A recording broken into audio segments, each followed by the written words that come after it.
how the Republican Party learned to fear Donald Trump, and then slowly to test him. For nearly a decade, the Republican Party has operated on an unusually simple organizing principle. Loyalty to Donald Trump was not merely advisable, it was existential. To cross him was to invite a primary challenger, donor exile and ritual humiliation on social media. To comply was to survive, if not always to prosper. The party, once an untidy coalition of factions, became something closer to a court, where proximity to the throne mattered more than ideology, experience, or even electoral logic. That era is not ending. But it is cracking. The Republican Party is not in open revolt against Trump. Nor is it likely to be any time soon. Revolutions are expensive, risky, and often poorly timed. What is happening instead is more subtle, more incremental, and potentially more destabilizing: selective defiance. Republicans still fear Trump. They still want his endorsement. They still calibrate their language around his moods. But increasingly they are testing the idea that obedience is no longer compulsory in every case, and that survival without submission may, under certain conditions, be possible. Power, after all, does not collapse all at once. It erodes. And erosion begins not when authority is challenged rhetorically, but when it is challenged and survives, the court that replaced the party. To understand the significance of today's fractures, it is necessary to recall how thoroughly Trump remade the Republican Party in his image. This was not merely a hostile takeover, it was an internal reconfiguration of incentives. Before Trump, Republican politics was factional but predictable. Business conservatives, evangelical activists, defense hawks and tax cutters competed for influence within a broadly institutional framework. Power flowed through committees, donors, think tanks, and party elders. Loyalty was transactional, not personal. Trump replaced this with something simpler and more brutal: a loyalty test centered on himself. Ideological coherence mattered less than personal fealty. Institutional memory was treated as sabotage. Expertise was suspect. Disagreement was betrayal. This model proved astonishingly effective. It neutralized rivals, intimidated officeholders, and reshaped the primary electorate. The threat of a Trump-backed challenger became a form of political capital, often more powerful than money or organization. Republican politicians learned quickly that their careers depended less on legislative achievement than on avoiding Trump's displeasure. The result was discipline, but not cohesion. The party functioned, but it did not deliberate. It complied, but it did not govern. For years, analysts mistook this compliance for stability. In reality, it was stasis enforced by fear, fear as an organizing principle. Trump's control of the GOP was never primarily ideological. It was emotional and reputational. He did not require agreement so much as submission. His most potent weapon was not policy but humiliation, the ability to define dissent as treachery and to mobilize a loyal base against offenders. This created a chilling effect. Republican lawmakers did not merely avoid opposing Trump, they avoided even anticipating opposition. Votes were preemptively shaped around his preferences. Silence became a strategy. Such systems are efficient in the short term.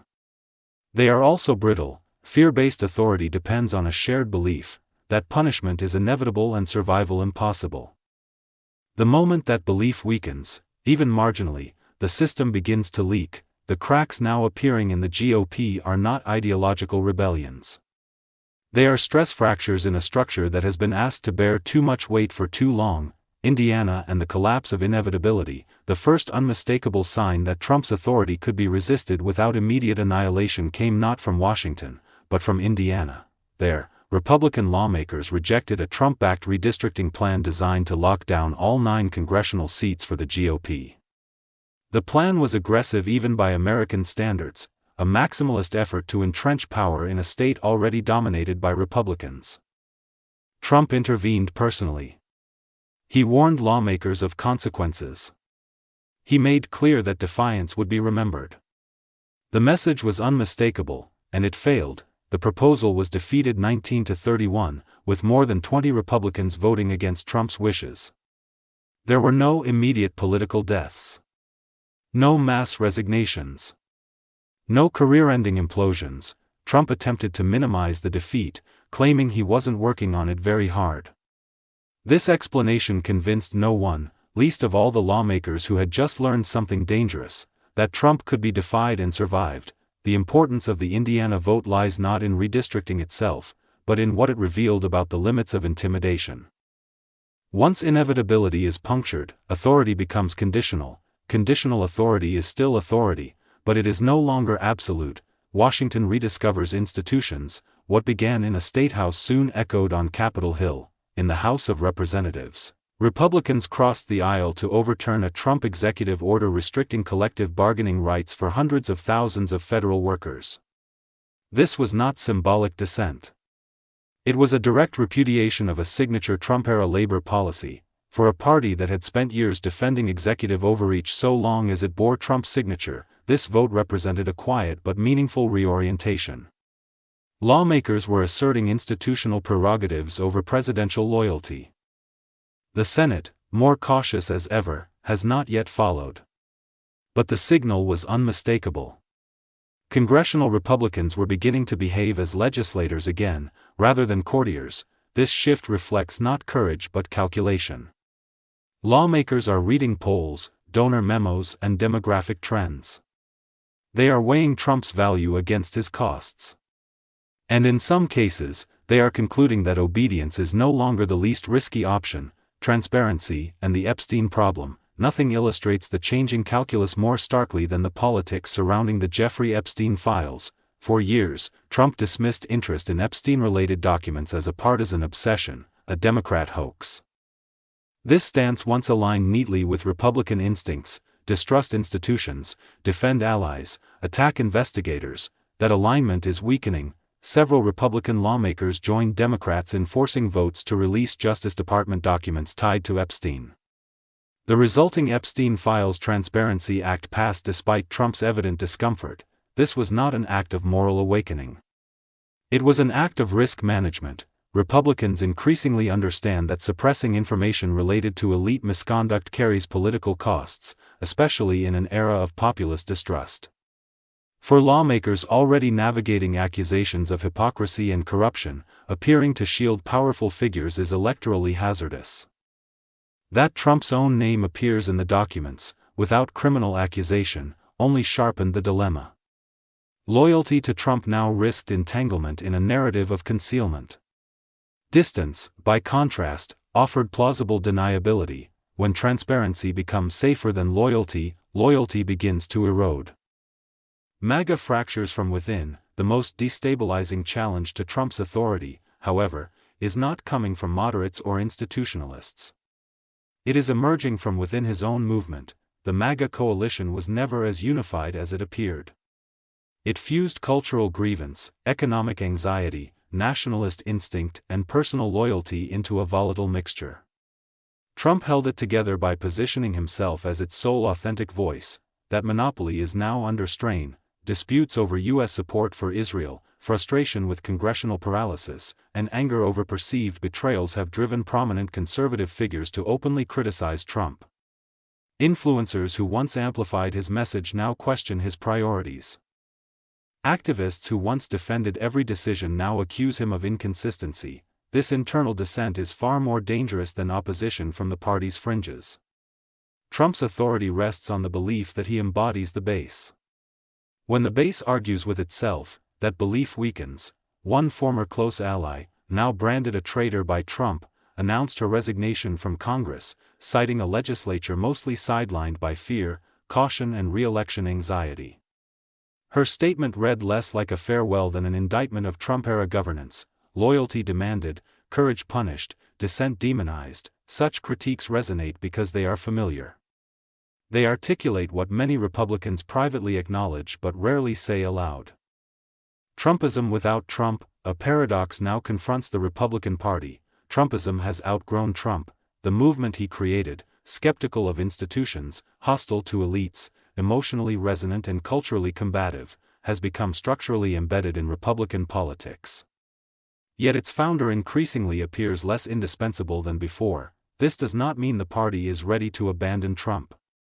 It means it is beginning to imagine life beyond total dependence on him. That imagination is corrosive to personalist power. Once alternatives become conceivable, obedience becomes negotiable. History offers parallels. Personalist movements often fracture not when leaders lose elections, but when followers realize they can disobey selectively without annihilation. Authority dissolves not in a single rupture, but in 1,000 calculations. Trump remains the most powerful figure in the GOP. He is not a lame duck. But he is no longer untouchable. The midterm calculation: as the 2026 midterms approach, Republican lawmakers face an increasingly complex strategic environment. Trump energizes the base, but he narrows the coalition. He guarantees attention, but he repels swing voters.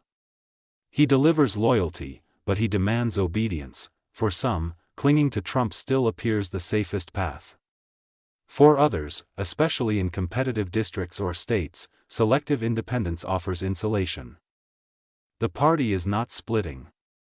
It is stratifying. Some Republicans remain fully aligned, treating Trump as indispensable. Others hedge, distancing themselves on specific issues. A growing minority tests open defiance, carefully chosen and strategically timed. This diversity of tactics reflects uncertainty, not confidence.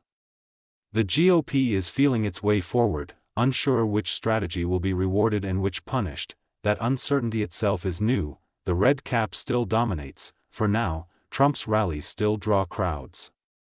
His endorsements still matter. His voice still shapes the party's tone. The red cap still dominates the room, but something has shifted. Republicans are no longer asking only, "What does Trump want?" They are also asking, "What happens if we don't comply?" And increasingly, the answer appears less catastrophic than before. This does not herald a clean break. It heralds erosion. Power that must constantly be enforced through fear becomes expensive. Loyalty that must be policed becomes fragile. Movements built on personal authority eventually confront a moment when the cost of obedience exceeds the cost of defiance.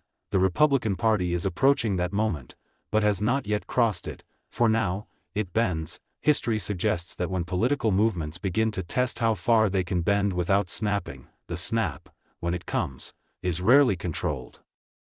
The red cap still commands attention. But more Republicans are quietly measuring the exits, calculating distances and asking a question that would have been unthinkable not long ago: what if we say no, and live?